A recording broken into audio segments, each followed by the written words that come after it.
Hello friends, मैं हूं सन्मय प्रकाश और आप देख रहे हैं यूट्यूब चैनल सरकारी जॉब न्यूज़। दो राज्यों में नया नदी विवाद शुरू हो गया है। एक इम्पॉर्टेंट बांध परियोजना है, उसको लेकर और भी कई इम्पॉर्टेंट टॉपिक है आप सबके एग्जामिनेशन के लिए।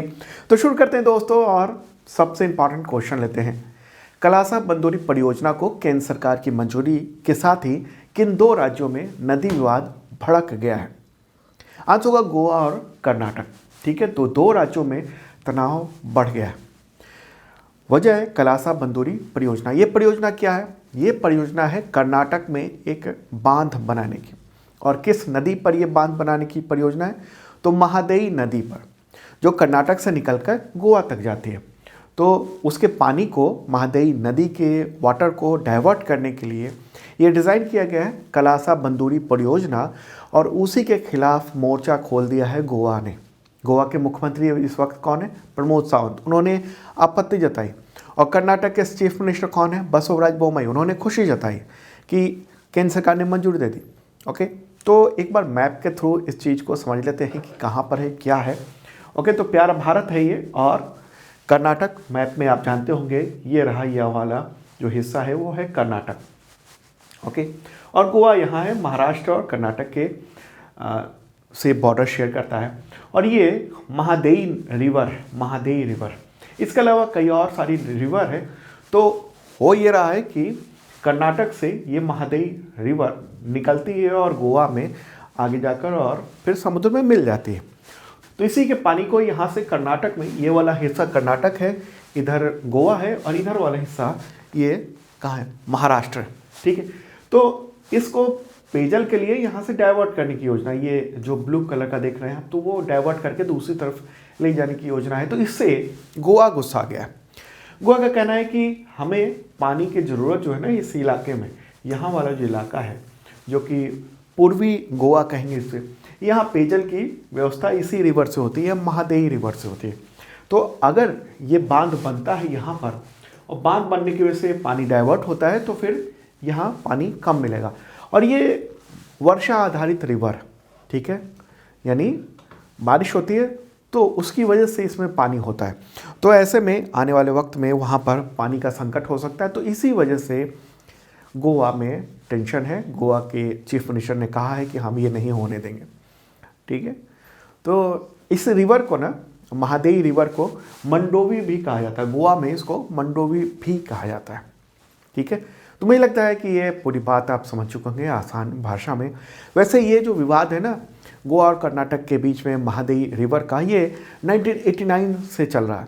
1989 में कलासा बंदोरी परियोजना यानी बांध की जो परियोजना है उसको मंजूरी मिली थी। मंजूरी नहीं मिली थी मतलब कि केंद्र सरकार की ओर से ये प्रस्ताव गया था। तब उस वक्त कर्नाटक ने प्रयास किया था और फिर वहाँ इसके लिए पूरे प्रस्ताव वगैरह सब बन गए थे।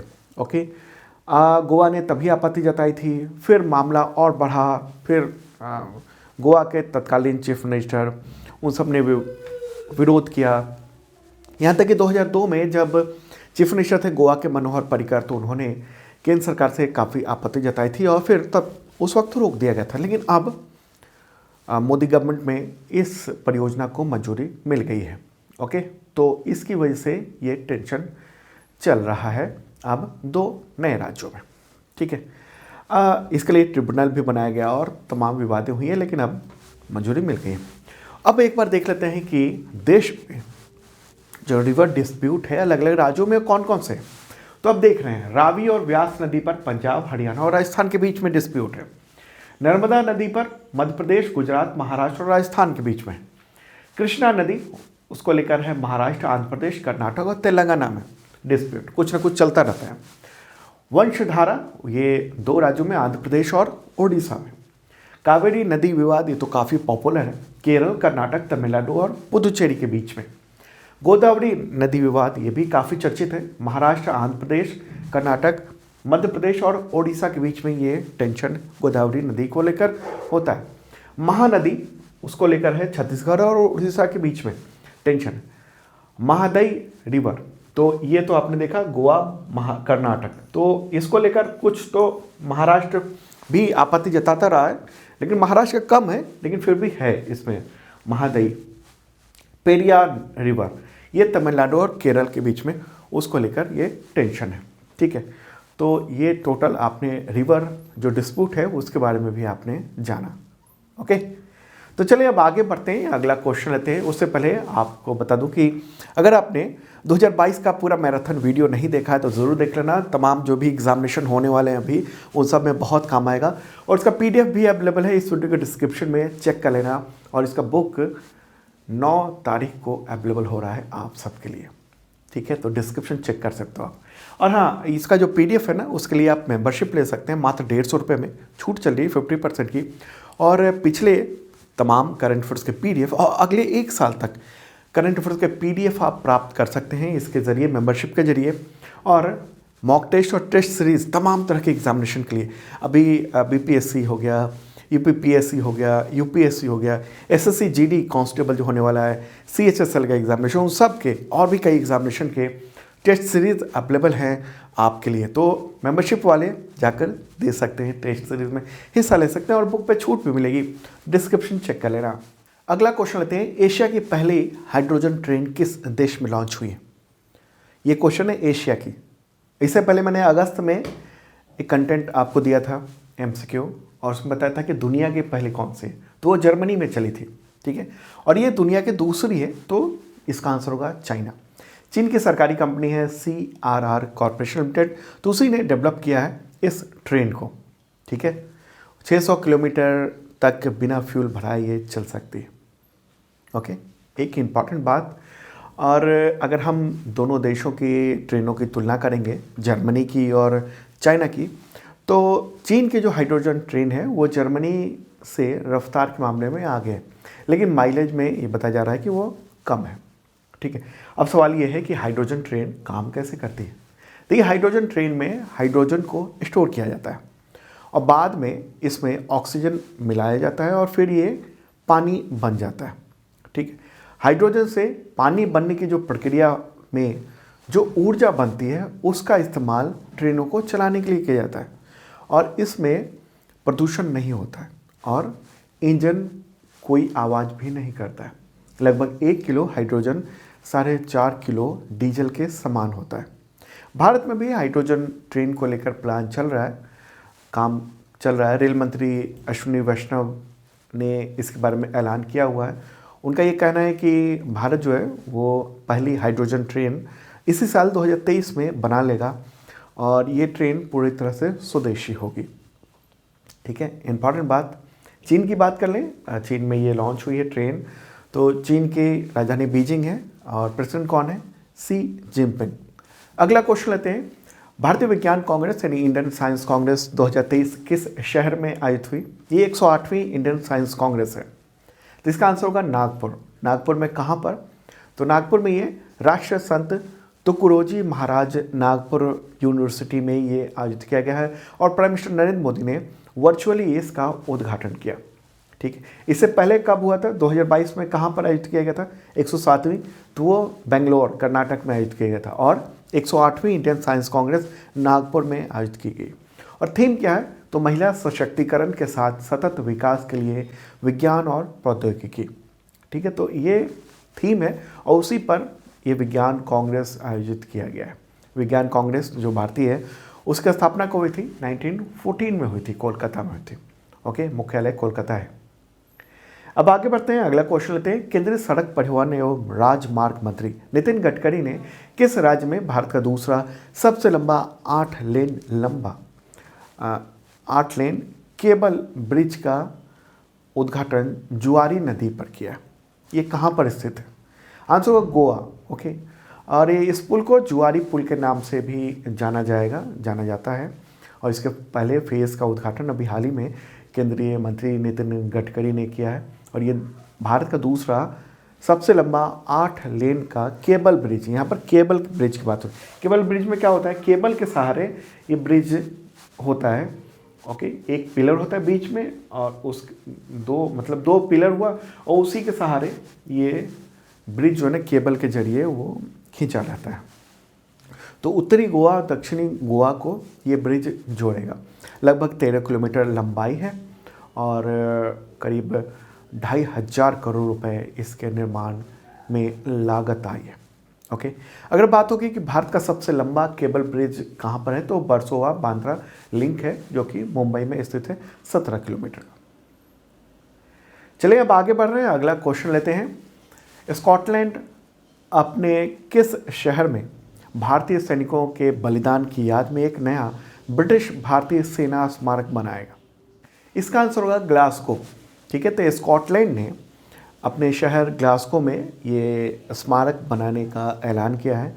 और ये सेकेंड वर्ल्ड वार के दौरान अंग्रेज़ों के लिए जो लाखों भारतीय सैनिक लड़ने गए थे और उनकी जो बलिदान हुए थे, तो उसी की याद में ये बनाया जा रहा है। ग्लासगो सिटी काउंसिल ने इसके बारे में अभी हाल ही में मंजूरी दी है और ये स्मारक बनाया जाएगा। ठीक है, तो इसे केल्विन ग्रोव आर्ट गैलरी और म्यूजियम के पास निर्मित किया जाएगा ग्लासगो में। ओके, तो एक बार देख लेते हैं कि ये स्कॉटलैंड जो है ना वो है कहाँ। देखिए, स्कॉटलैंड जो है ना वो यूनाइटेड किंगडम का एक हिस्सा है। तो ये रहा प्यारा भारत, और चलते हैं अब यूरोप की ओर। ओके, यूरोप में यहाँ पर है यूनाइटेड किंगडम। ठीक है, और यूनाइटेड किंगडम जो है ना वो 4 नेशन से बनकर बना है।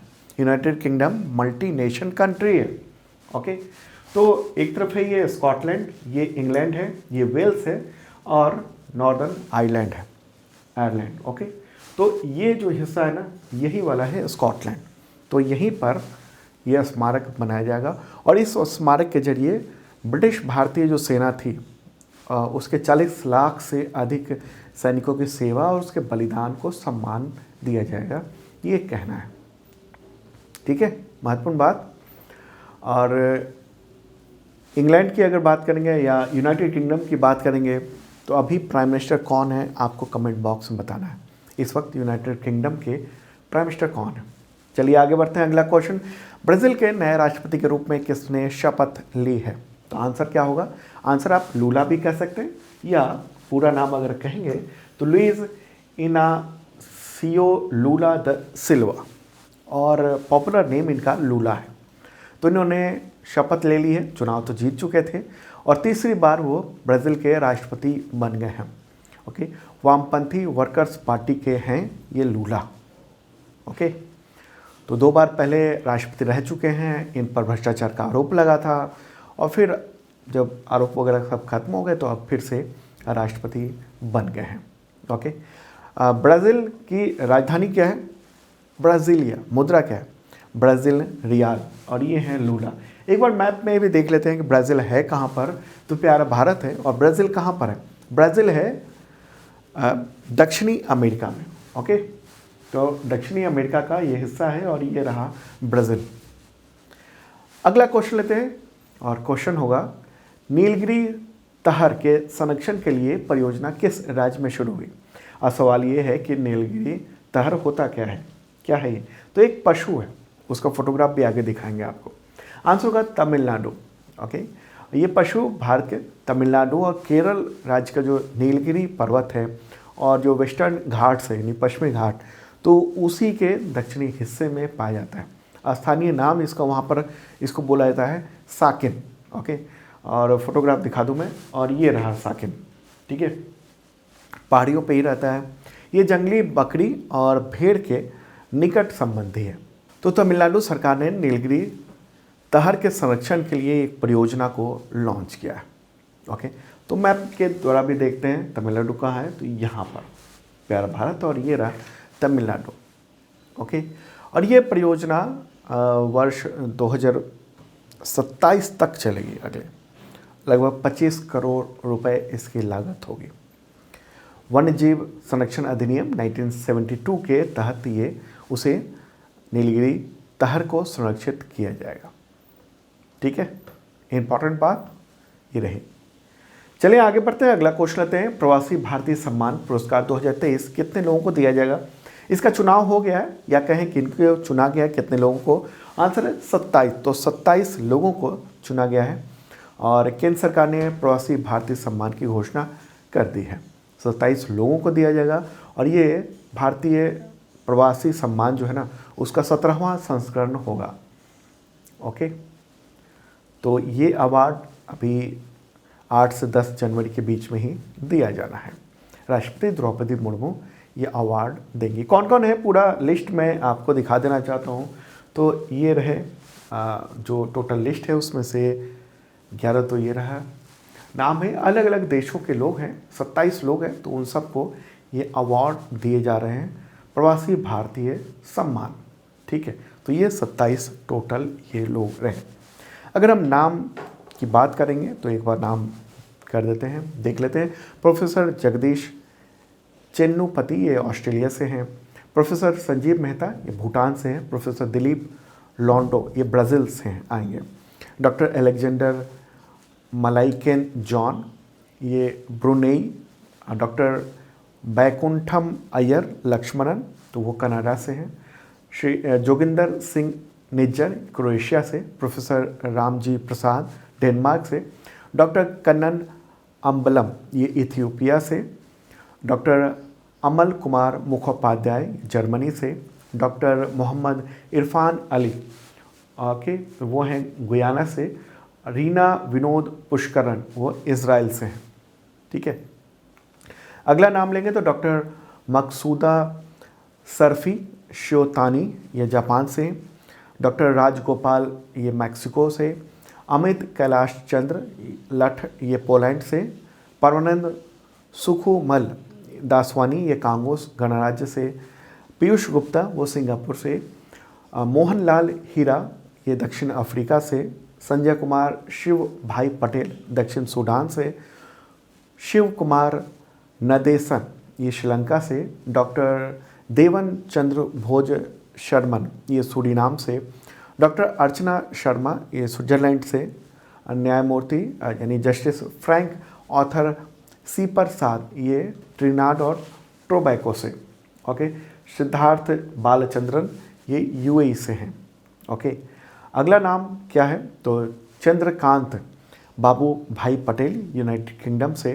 डॉक्टर दर्शन सिंह धारीवाल अमेरिका से बिजनेसमैन हैं। राजेश सुब्रमण्यम अमेरिका से। अशोक कुमार तिवारी उज्बेकिस्तान से। तो इन 27 लोगों को प्रवासी भारतीय सम्मान 2023 दिया जा रहा है। ठीक है, पहली बार कब दिया गया था इस तरह का सम्मान तो 2003 में दिया गया था। प्रवासी भारतीयों को उनके अपने क्षेत्र में जो महत्वपूर्ण योगदान देते हैं, उपलब्धियां करते हैं, उसके लिए दिया जाता है। और हाँ, 17वां प्रवासी भारतीय दिवस जो है वो कहाँ पर आयोजित किया गया है तो इंदौर में आयोजित किया गया है। 8 से 10 जनवरी 2023 तक उसका कार्यक्रम होगा।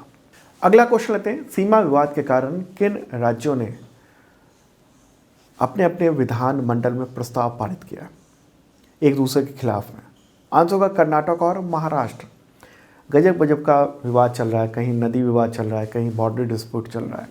ओके, तो दोनों राज्यों ने अपने अपने भाषा बोलने वाले गांवों पर अपने अधिकार की बात कही है और दोनों ने कहा है कि हम कोई गांव छोड़ना नहीं चाहते हैं जो अपनी भाषा बोली जाती है वहाँ। तो इसी वजह से ये प्रस्ताव पारित किया है दोनों राज्यों ने एक दूसरे के खिलाफ में। ठीक है, दोनों कह रहे हैं कि हमारा जो हिस्सा है, आप एक बार मैप के थ्रू दिखा देता हूँ मैं, ये महाराष्ट्र और ये कर्नाटक है। तो इस जगह पर ये जो हिस्सा है ना, इसी को लेकर कई गांवों को लेकर ये विवाद है।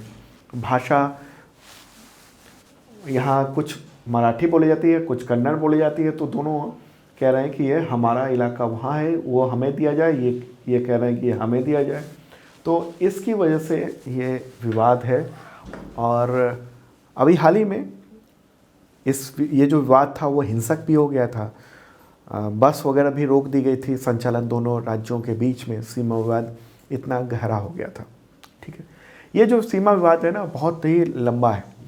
आपको पता होगा कि 1947 में जब आज़ादी मिली तो उसके बाद भाषाई आधार पर राज्यों के बंटवारे की मांग उठी थी और फिर बाद में भाषाई आधार पर राज्यों और केंद्र शासित प्रदेश भी बनाए गए थे। लेकिन ये जो इलाका था ना, यहाँ वाला इलाका, वो डिस्प्यूट रह गया था और वो लगातार चला आ रहा है अभी तक। ओके, तो महाराष्ट्र की बात कर लें, राजधानी मुंबई है। गवर्नर कौन है? भगत सिंह कोश्यारी, मुख्यमंत्री एकनाथ शिंदे। और कर्नाटक राजधानी बेंगलोर और गवर्नर है थावरचंद गहलोत, मुख्यमंत्री बसवराज बोमई। अगला क्वेश्चन लेते हैं, केंद्र सरकार ने दिसंबर 2022 में मणिपुर के किस विद्रोही समूह के साथ शांति समझौते पर सिग्नेचर किया है? मणिपुर का विद्रोही समूह कौन सा है? आंसर होगा जेलियान ग्रोंग यूनाइटेड फ्रंट यानी ZUF।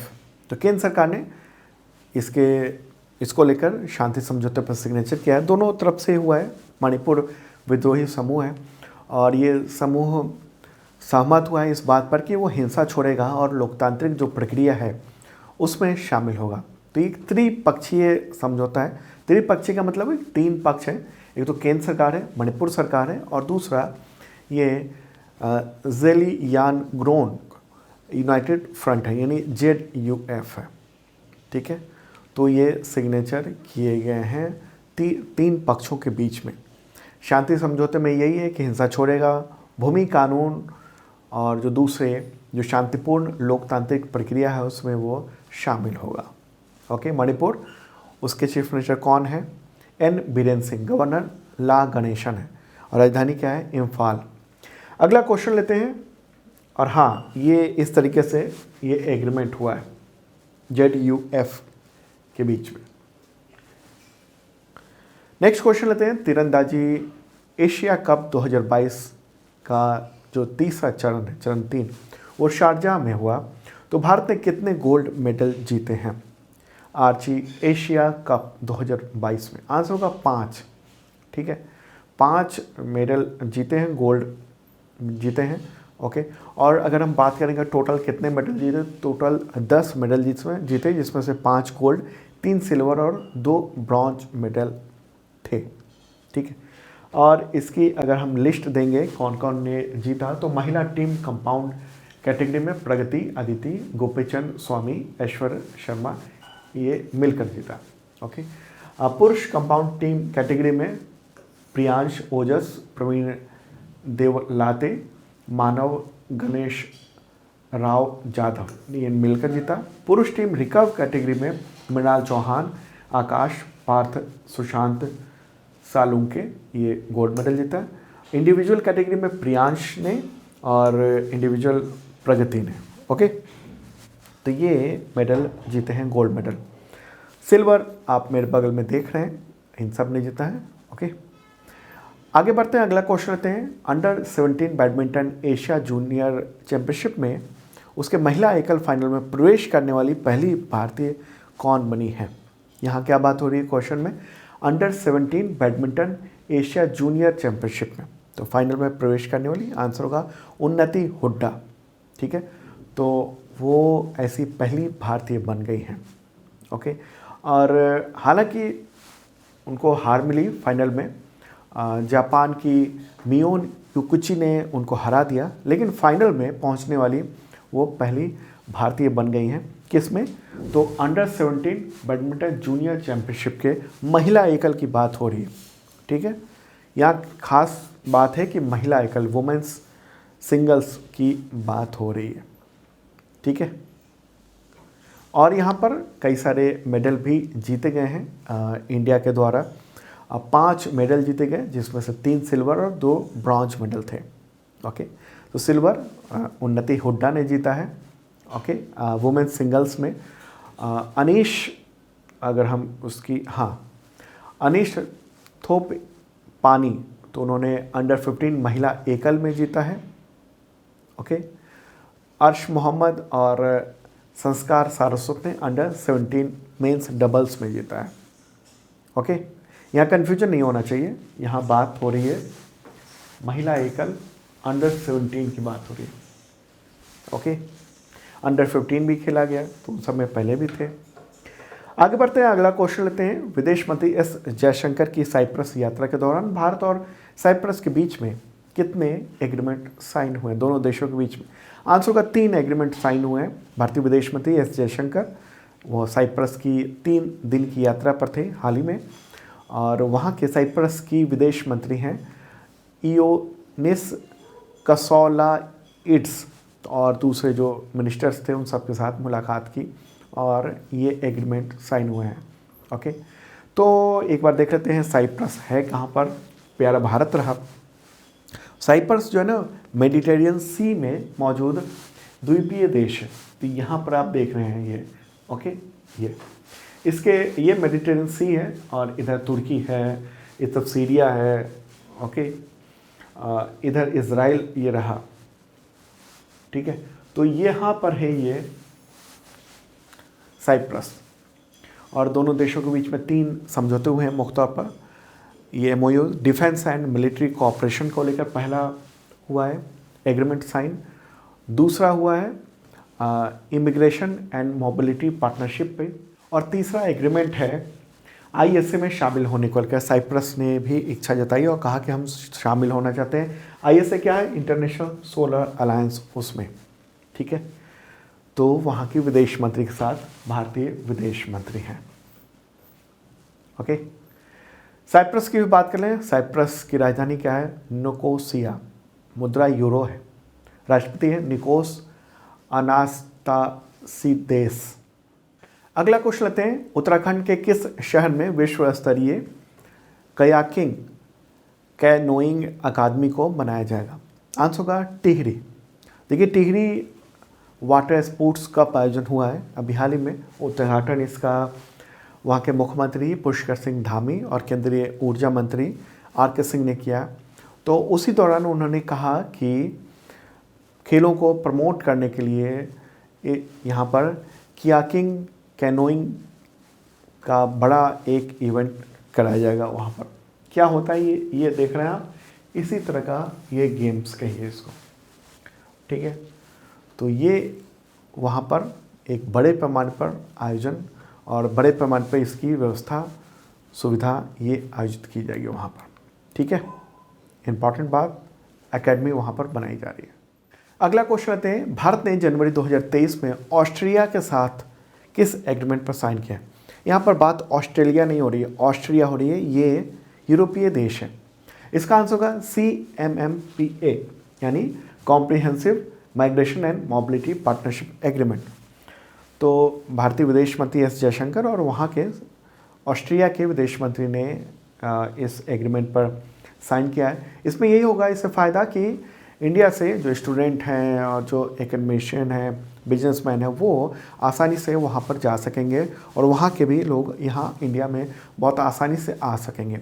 और जो अवैध प्रवासी का मामला है उस पर भी इस पर काम किया जाएगा, ठीक है। तो एक इम्पॉर्टेंट ये एग्रीमेंट हुआ है। ऑस्ट्रिया, उसकी राजधानी क्या है? वियना, और राष्ट्रपति कौन है वहाँ के? अलेक्जेंडर वान डेर बेलन, और मुद्रा क्या है? ऑस्ट्रियाई शिलिंग है मुद्रा। अगला क्वेश्चन लेते हैं, भारतीय पुस्तकालय कांग्रेस का आयोजन किस राज्य में किया गया? आंसर होगा केरल। केरल के मुख्यमंत्री पी विजयन ने इसका उद्घाटन किया। कुन्नूर में, ये केरल के कुन्नूर में आयोजित किया गया है भारतीय पुस्तकालय कांग्रेस, ठीक है। तो ये एक इम्पॉर्टेंट इवेंट थी और इसमें लाइब्रेरी से रिलेटेड तमाम संबंधित देश विदेश के लोगों ने इसमें हिस्सा लिया है, ओके। केरल की बात करें, राजधानी तिरुवनंतपुरम, गवर्नर आरिफ मोहम्मद खान है और मुख्यमंत्री हैं पी विजयन। तो दोस्तों, ये था इंपॉर्टेंट करंट अफेयर्स। और भी क्वेश्चन है उसके कल के करंट अफेयर्स में शामिल कर दूंगा। और कैसा लगा कमेंट बॉक्स में ज़रूर बताना। और मेंबरशिप नहीं लिया है, देखना जरूर, इस वीडियो के डिस्क्रिप्शन में PDF के साथ अवेलेबल है।